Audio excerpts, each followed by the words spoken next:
2025-ci ilin 28 iyun tarixi. Artıq 2 gündür biz Xocaldayıq. Bax, hər tərəf yaşıllıqdır. Hər tərəf bax yaşıllıqdır. Deyirlər ki, şəhidin düşdüyü torpaq laləzər olar, gül çiçək olar. Amma bəzən olur ki, o şəhidi düşmən kütləvi halda bir-birinin üstündə necə gəldi atıb dəfn eləyirsə, torpağa atırsa xəyanətkarcasına, xaincəsinə orada nə gül bitir, nə də bir alaq. Bax, gördüyümüz bax bu yer bax şəhidlərin toplu halda ermənilər tərəfindən atıldığı yerlərdir. Baxın, hər tərəf bax gül çiçəkdir, şorandır. Amma bu yer necə var, elə də qalıbdır. Digər toplu məzarın biri də bax buradır. Mənimlə birlikdə Rahilə xanım gəlibdi. Bu faciələri görən bir xanım, həyat yoldaşının başını ermənilər kəsibdi. Yəni özü əsirlikdə olubdu. Amma indi mən Rahilə xanımla deyil, burada bir gənc oğlan var. Onu danışdırmaq istəyirəm. Çünki bu toplu məzarlıqdan onun da yaxınının cəsədi tapılıbdı və Sumqayıtda dəfn olunubdu.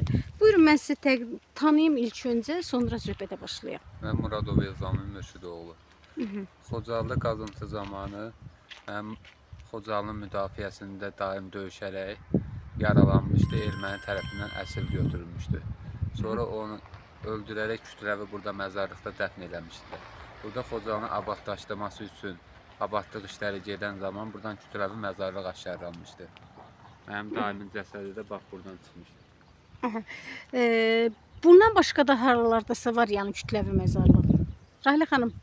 Hər halda çox yerdə var. Amma bir-iki yerdə çıxıbdı. Qalan hələ də ki yəni araşdırmalar gedir. Araşdırma. Təbii ki, şəhidin doğmaları ilə onların analizləri, DNA testi ilə DNA testi oldu, bəli. Daimin öz oğlanlarından götürüldü. Yəni daimin olmağı aşkar olundu. Doğrudan çox üzücü məqamdır. Həqiqətən sözün həqiqi mənasında çox üzücü məqamdır. Bu mövzuda danışmaq çox da asan deyil. Ağır olsa da bu bizim 1992-ci ilin 25-dən 26-sına keçən gecə Xocalılarımızın başına gələn ən ağır faciəmizdir. Unutmadıq, unutturmadıq və unutmayacağıq.